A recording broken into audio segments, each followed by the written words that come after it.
Es fascinante y, bueno, a la vez un poco trágico observar cómo en esta sociedad moderna solemos tratar a un teléfono inteligente con muchísimo más respeto del que nos damos a nosotros mismos. O sea, pensemos en este escenario por un segundo. A ver, dime. Cuando el icono de la batería del celular empieza a parpadear en rojo y marca, no sé, un 5%, el pánico es inmediato. Totalmente. Uno deja todo lo que está haciendo en ese instante. Exacto. Cancelamos la conversación, buscamos un cargador desesperadamente por toda la habitación y lo conectamos. No hay debate, simplemente lo hacemos. Pero cuando es nuestro propio cuerpo el que empieza a parpadear en rojo, Ujú. cuando la mente está nublada, la espalda duele, los ojos pesan, la respuesta automática suele ser pedir un café doble, ignorar la advertencia biológica y, pues, seguir tecleando frente a la pantalla. Sí, y la ironía de esa situación es que operamos bajo esta ilusión colectiva de que la biología humana debería funcionar como un microprocesador o un motor de combustión. Como si fuéramos máquinas, claro. Exactamente. Existe este mito profundamente arraigado de que mientras le sigamos inyectando combustible al sistema, ya sea en forma de cafeína, azúcar o pura fuerza de voluntad impulsada por el estrés, la máquina debería seguir operando a máxima capacidad. Y la realidad es que no es así para nada. Para nada. La realidad clínica nos demuestra de forma tajante que la mente humana no es una máquina lineal. Es un ecosistema orgánico que, digamos, requiere ciclos de inactividad para no colapsar. Y fíjate que es por esa misma razón que nuestra inmersión profunda de hoy se centra en un documento sumamente revelador. Se titula La rebelión del reposo, porque el descanso es tu mayor superpoder. Un título excelente, por cierto. Sí, súper acertado. Y la idea central o nuestra misión al desmenuzar esto hoy es ver cómo la ciencia y la psicología moderna están desmantelando ese peligroso mito de la productividad infinita. Que ya era hora, la verdad. Totalmente. Vamos a entender por qué el acto de descansar no es en absoluto tiempo perdido, sino el mecanismo biológico más sofisticado que tenemos. Porque, a ver, nuestra cultura glorifica el estar perpetuamente ocupados, ¿cierto? Uy, sí, muchísimo. Se nos hace sentir que, no sé, salir de la oficina a las 5 de la tarde o simplemente tomar una pausa a mitad del día es un síntoma de falta de ambición, como si estuvieras haciendo algo malo. Ese condicionamiento social es tremendo. O sea, hemos creado un entorno donde la fatiga extrema se exhibe en las oficinas como si fuera una medalla de honor. Literalmente compitiendo por quién durmió menos. Exacto. Sin embargo, al observar la arquitectura del cerebro, los datos nos gritan que la creatividad, la eficiencia y, bueno, la estabilidad emocional se atrofian rápidamente sin pausas sistemáticas. Ujú. Y para comprender el porqué de esto, necesitamos dejar de ver el sueño como un simple interruptor de apagado. Tenemos que empezar a verlo como un turno nocturno de mantenimiento, uno que es altamente activo. Y sobre ese turno nocturno, yo estaba súper intrigada leyendo nuestras fuentes, porque me encontré con algo llamado el sistema linfático. Ah, sí, una maravilla de la biología. ¿Sí? Y al tratar de visualizar cómo funciona este sistema, la imagen que vino inmediatamente a mi mente fue la de una gran metrópolis de noche. O sea, imaginemos una ciudad gigantesca. Ajá. Está congestionada durante el día. Coches, ruido, gente corriendo para llegar a reuniones, el tráfico es insoportable. Y ese tráfico representaría al cerebro lidiando con decisiones, correos electrónicos, el estrés constante. Claro, el ajetreo diario de la mente. Exacto. Entonces, los camiones de recolección de basura simplemente no pueden salir a limpiar las calles mientras ese tráfico diurno está en pleno movimiento. Causarían un caos total. Exacto.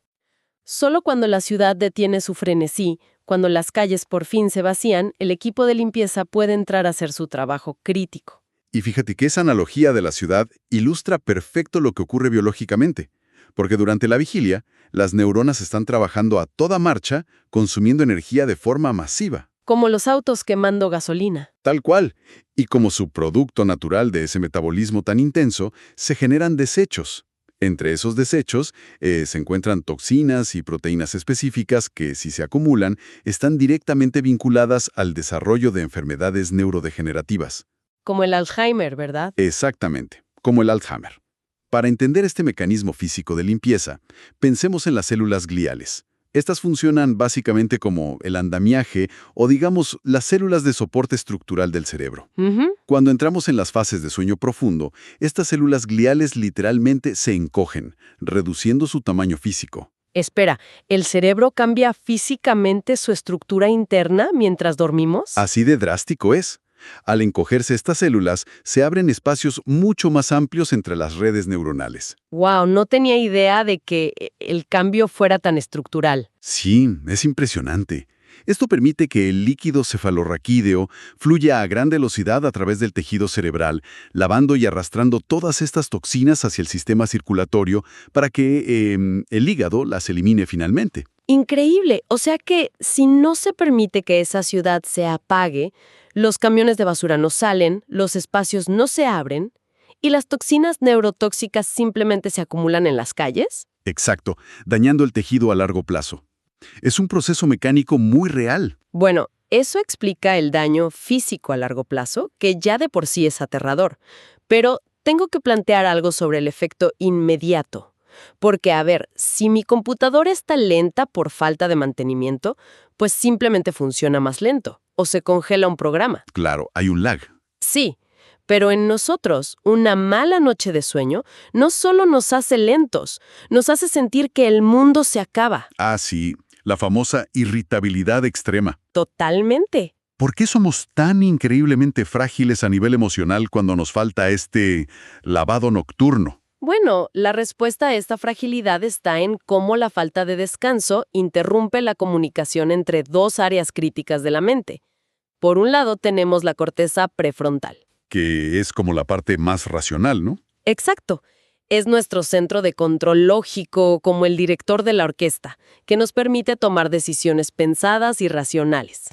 Pero, por otro lado, está la amígdala, que es el centro primitivo del miedo y las emociones reactivas. La que nos hace saltar si vemos algo parecido a una serpiente. Esa misma. El material señala que, durante el sueño REM, el cerebro consolida memorias y calibra estas conexiones entre ambas áreas. Sin ese descanso, la corteza prefrontal pierde su capacidad de regular a la amígdala. O sea, el director de orquesta se queda dormido y la amígdala hace lo que quiere. Negativos. Un 60%. ¡Wow! Es una cifra altísima. Es que eso ilumina por completo esos días en los que, después de dormir mal toda la semana, si alguien nos mira raro en el transporte público o se nos cae un bolígrafo al suelo, lo procesamos como si fuera una tragedia griega irreparable. Totalmente. Y lo importante aquí es entender que no es falta de madurez o un defecto de carácter, ¿sabes?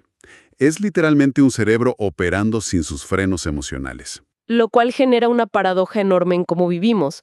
O sea, si el cerebro necesita este proceso casi quirúrgico para no autoenvenenarse y para mantener la cordura, ¿por qué las estructuras corporativas modernas siguen tratando al descanso como si fuera una visita al spa? Sí, como un capricho. Exacto, en lugar de lo que realmente es, que es una intervención médica de emergencia. Pues el origen de esa desconexión viene de que seguimos aplicando las reglas de las fábricas del siglo XIX a una economía del conocimiento moderna. A ver, explícame eso. Sí, piensa en una fábrica textil de la Revolución Industrial.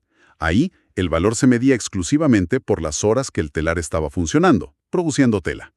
Tristemente, hemos transferido esa misma métrica de horas funcionando a un órgano biológico de una complejidad asombrosa. Y aquí es donde la investigación da un giro que me pareció fundamental para quienes nos escuchan.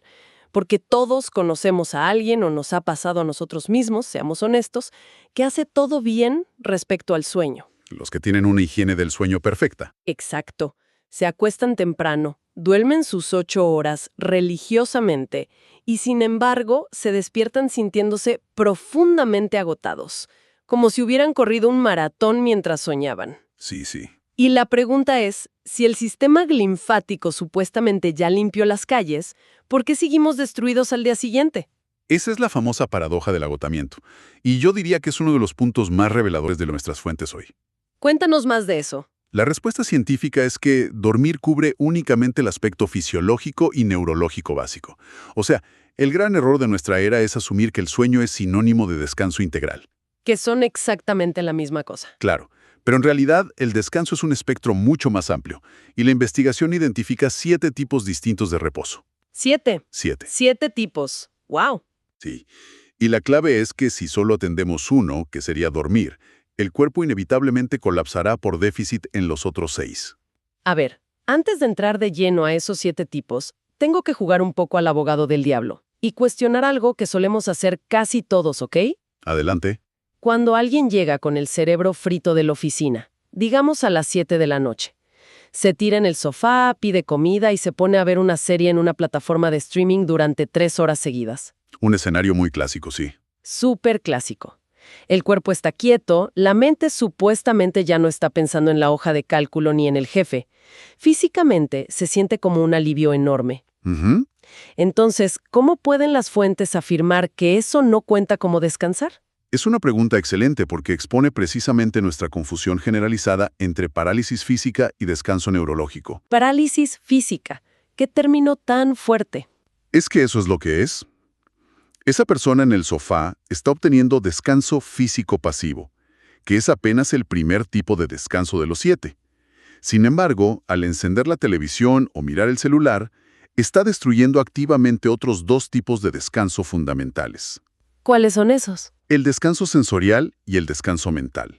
A ver, pero ¿cómo destruye el descanso mental ver algo entretenido? Digo, es ficción, no es trabajo. Porque para el cerebro el trabajo sigue.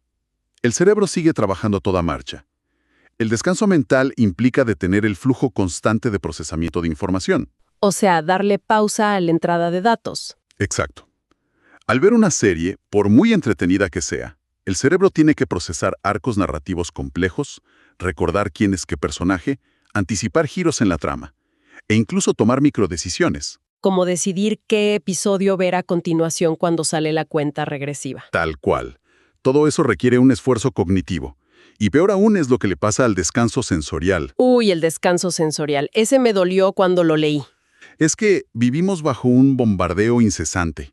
El ruido del tráfico urbano, las luces fluorescentes de la oficina, las notificaciones del teléfono vibrando en el bolsillo todo el día. Sí, estamos hiperestimulados. Y mirar una pantalla en la noche implica obligar al nervio óptico y al cerebro a decodificar miles de píxeles hiperiluminados, parpadeos rápidos de luz azul y ruidos súbitos de la película. ¡Wow! O sea que intentar relajar el cerebro agotado mirando fotos en redes sociales o una serie de acción es básicamente intentar apagar un incendio arrojándole gasolina. Es una metáfora precisa y un poco deprimente, pero sí. Físicamente estamos inmóviles, pero sensorialmente estamos corriendo un sprint. ¡Qué locura! El verdadero descanso sensorial requiere privación de estímulos. Por ejemplo, cerrar los ojos en una habitación oscura, buscar el silencio absoluto, o al menos mirar un punto fijo en la pared sin luces artificiales de por medio. Mirar a la pared, como en los viejos tiempos. Literalmente. Y bueno, esto nos lleva a los otros tipos de descanso que solemos ignorar por completo. Por ejemplo, está el descanso físico activo. Activo. ¿Cómo descansas activamente? No es dormir, sino hacer que la sangre fluya suavemente. Cosas como hacer estiramientos ligeros, yoga restaurativo o recibir un masaje para liberar la tensión acumulada en la fascia muscular. Claro, como quitar los nudos del cuerpo. Bien, llevamos el físico, el mental y el sensorial. ¿Cuáles son las otras vitaminas que componen esta dieta del descanso balanceado? El cuarto es el descanso creativo. Este es súper vital para cualquier persona que resuelva problemas o genere ideas en su día a día. Que somos casi todos hoy en día. Exacto. Consiste en exponerse a la belleza y al asombro. Digamos, mirar el océano, caminar por un bosque o admirar una obra de arte. Qué lindo suena eso. Lo es, pero, y esto es crucial, tiene que ser sin la presión de tener que producir nada a cambio. O sea, sin tomar la foto para subirla a internet. Exactamente. Es absorber belleza sin el imperativo capitalista de monetizarla, compartirla o convertirla en inspiración útil para un proyecto, solo por el placer de observar. Recuperar la capacidad de asombro por el asombro mismo. Me parece bellísimo. Y me imagino que los últimos tipos de descanso entran en un terreno un poco más psicológico, ¿no? Absolutamente. El quinto es el descanso emocional. Pensemos por un momento en lo agotador que es mantener una máscara profesional todo el día.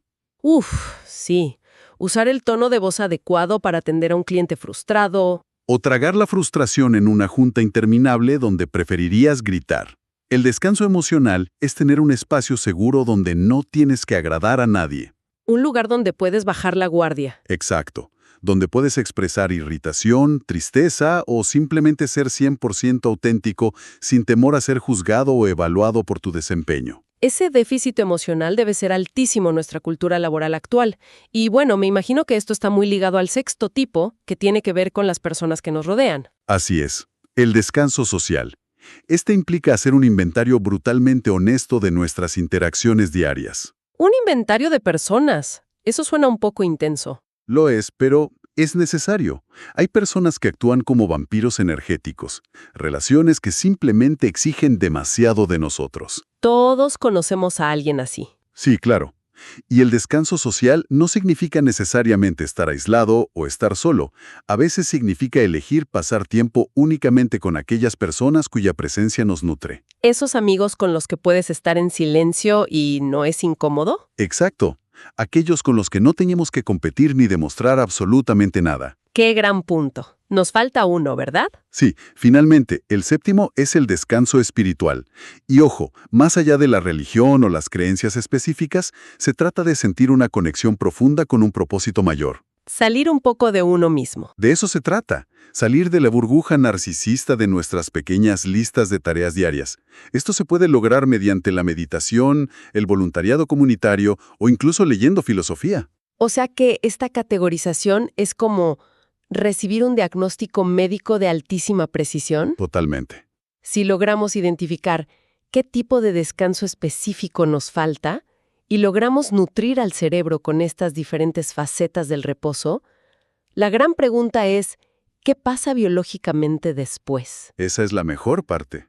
O sea, ¿simplemente volvemos a una línea base de supervivencia para seguir aguantando la semana o el cerebro entra en un estado operativo completamente distinto? Entramos en un estado de procesamiento cognitivo de altísimo nivel.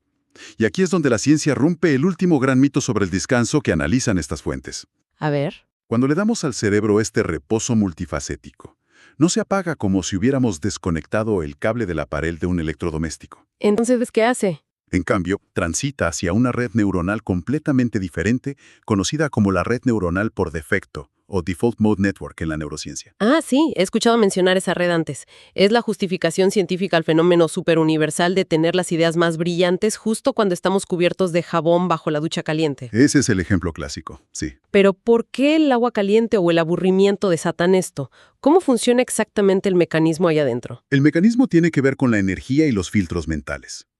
A ver, cuando estamos muy concentrados en una tarea específica, digamos escribiendo un correo importante o leyendo un informe financiero, la corteza prefrontal actúa como un filtro rígido. Consume una cantidad masiva de energía para mantener nuestra atención enfocada y bloquear activamente cualquier pensamiento que no sea relevante para esa tarea. Claro, como cuando intentas no distraerte con el ruido de fondo. Es un túnel de visión cognitivo, digamos. Sin embargo, cuando nos aburrimos, cuando caminamos sin rumbo por el parque o, efectivamente, nos duchamos, ese filtro de atención enfocada por fin se apaga. Se relaja el guardia de seguridad de la mente. Exactamente. Y al desaparecer esa barrera, toda la enorme capacidad de procesamiento en segundo plano del cerebro de repente se libera. Entonces, al no estar obligando al cerebro a mirar en una sola dirección tan fijamente, ¿le damos permiso de mirar en todas las direcciones a la vez? Esa es la clave. La red neuronal por defecto comienza a buscar en nuestros archivos más profundos. ¿Y qué encuentra ahí? De todo. Toma una memoria de hace 5 años, la mezcla con una emoción que sentiste ayer y la une con un dato técnico aburrido que leíste esta mañana. Y ahí empieza a tejer conexiones entre conceptos que, bajo el filtro de la concentración estricta, jamás de los jamases habrían colisionado. ¡Wow! Lo cual genera lo que el documento llama la paradoja del esfuerzo. Ajá, cuéntanos de eso. Pues que si nos quedamos mirando una pantalla en blanco, súper frustrados hasta la medianoche tratando de resolver un problema complejo en el trabajo, estamos forzando la concentración. Sí, con mucha tensión. Y al forzar la concentración, estamos bloqueando activamente la única red neuronal capaz de darnos la solución creativa. Es brillante. O sea, en otras palabras, forzar el rendimiento destruye la genialidad. Es una paradoja fascinante. Y seamos honestos, muy frustrante para la mente hiperproductiva. Debe volver locos a los jefes que quieren innovación a las 3 de la tarde de un martes. Totalmente. Pero los registros históricos nos muestran consistentemente que los grandes saltos conceptuales en la ciencia y el arte ocurren casi siempre durante periodos de incubación o reposo profundo. No bajo la presión de una fecha límite en un cubículo estresante. Claro. Nunca. Entonces, si cruzamos toda esta evidencia que hemos visto hoy, a ver, si la biología dicta que el sistema linfático necesita que apaguemos el tráfico mental para no autoenvenenarnos, Sí. si la psicología demuestra que necesitamos 7 tipos de nutrición de reposo para no colapsar, y la neurociencia de la red neuronal por defecto exige aburrimiento para innovar, La conclusión es enorme. monumental. Significa que la forma entera en la que estructuramos la vida moderna está operando bajo un paradigma completamente al revés. Completamente. Estamos sosteniendo un modelo de vida basado, francamente, en la ignorancia biológica. Qué fuerte suena eso, pero es verdad. Durante mucho tiempo hemos tratado al descanso como una simple transacción comercial. La mentalidad siempre ha sido, tengo que descansar para poder regresar mañana y trabajar más. Como recargar el celular para seguir usándolo. Exacto. Es ver el reposo como el acto de meter el coche al taller rápido solo para que vuelva a la pista de carreras. Pero el llamado de estas fuentes hoy es a generar un cambio tectónico en cómo entendemos nuestra existencia. ¿Hacia dónde debemos transitar? Debemos transitar hacia la mentalidad de descansar para poder vivir, no para trabajar, para vivir. ¡Wow! Cambiar la preposición lo altera todo. Pasar de descansar para trabajar a descansar para vivir. Es un cambio de paradigma profundo. Es liberarnos de esa culpa tan tóxica que sentimos cuando cerramos la computadora a las 5 de la tarde y vemos que otros siguen tecleando. Que siempre pasa. Sí. Es entender que el descanso no es un lujo extravagante que uno se gana como premio tras agotarnos hasta el límite. Es el sistema operativo básico que nos permite conservar la empatía, la memoria y nuestra salud integral. Y fíjate que el reconocimiento de esa realidad anatómica eleva el descanso a una categoría muy superior. O sea, ya no podemos clasificarlo simplemente como una técnica de manejo de tiempo o un pequeño consejo de bienestar para leer en una revista. No, va mucho más allá. Biológicamente hablando, el reposo integral y multifacético es un derecho fundamental del organismo humano. Un derecho inalienable del cuerpo. ¿Sí? Es un pilar de supervivencia tan crítico y tan innegociable como tener acceso a nutrientes básicos o a oxígeno limpio. A mí también me ha encantado analizar esto. Para quienes nos escuchan, repasemos súper rápido lo que hemos descubierto en este análisis. Empezamos desmitificando a ese equipo de limpieza nocturno, el sistema linfático. Nuestro camión de basura cerebral. Exacto. Que nos recuerda que no somos máquinas y que el sueño profundo es la única forma de barrer el daño celular del día a día, evitando que nuestra amígdala nos convierta en seres emocionalmente, inestables. Y además de eso, entender que dormir no es la panacea absoluta para todo. Claro, la famosa dieta del descanso. Porque necesitamos auditar cuál de los 7 tipos de descanso nos falta: físico, mental, sensorial, creativo, emocional, social o espiritual. Y sobre todo, comprender que saturar el nervio óptico frente a una pantalla de televisión en la noche jamás nos dará ese descanso sensorial que el sistema nervioso nos está implorando a gritos. Por mucho que parezca relajante en el momento. Totalmente. Y finalmente, vimos cómo el soltar el control, el permitirnos dar un paseo sin rumbo y, de hecho, abrazar el aburrimiento es la clave para encender el motor más poderoso de la mente humana. La red neuronal por defecto. Así es. Toda esta evidencia científica converge maravillosamente en la idea del descanso como un derecho biológico innegable. Pero, y aquí es donde la cosa se pone interesante. A ver. Si llevamos esta idea a su última consecuencia lógica, surge una pregunta que queremos dejar sobre la mesa para quienes nos escuchan. Una interrogante bastante provocadora sobre el diseño mismo de nuestra sociedad actual. A ver, planteémosla. Si partimos de la base irrefutable de que la falta crónica de descanso integral destruye nuestra memoria, atrofia nuestra creatividad y encima nos enferma gravemente a nivel cardiovascular y neurológico... Que ya lo vimos con datos duros hoy. Exacto. Entonces la pregunta es, ¿no deberíamos empezar a tratar la privación del descanso con la misma seriedad legal y social con la que tratamos otros peligros ambientales? ¡Wow! Pensemos en esa comparación por un segundo.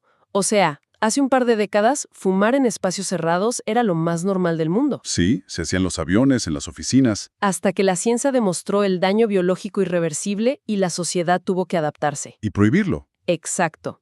Entonces, llegará el día en que la expectativa cultural de responder correos electrónicos a las 11 de la noche sea vista igual. O la exposición incesante a la contaminación acústica y lumínica de nuestras ciudades. Sí. Llegará el día en que todo esto sea considerado en los tribunales de Gales como una violación directa a la salud pública. Es una pregunta fuertísima. Es que, ¿cómo cambiaría la estructura entera de nuestras vidas si el agotamiento crónico sistemático no fuera visto como un simple problema de recursos humanos en una empresa, sino como una crisis ambiental tóxica a nivel global? Es un horizonte que definitivamente vale la pena explorar. Porque, piénsalo, si las leyes laborales, el urbanismo y nuestras expectativas sociales reconocieran que exigir hiperconectividad constante es, literalmente, un asalto a la biología humana, Todo tendrá que cambiar. viviríamos en un mundo radicalmente distinto, mucho más sano y, paradójicamente, gracias a la red neuronal por defecto, muchísimo más innovador y creativo. Totalmente. Imaginar la fatiga crónica como una forma de contaminación ambiental, fíjate, nos cambia la perspectiva por completo. Es el momento de asegurarnos de que la próxima vez que un indicador de batería parpadee en rojo, no sea únicamente ese pedazo de cristal y metal en nuestro bolsillo el que reciba nuestra atención y cuidado inmediato. Es hora de escucharnos a nosotros mismos. Así es.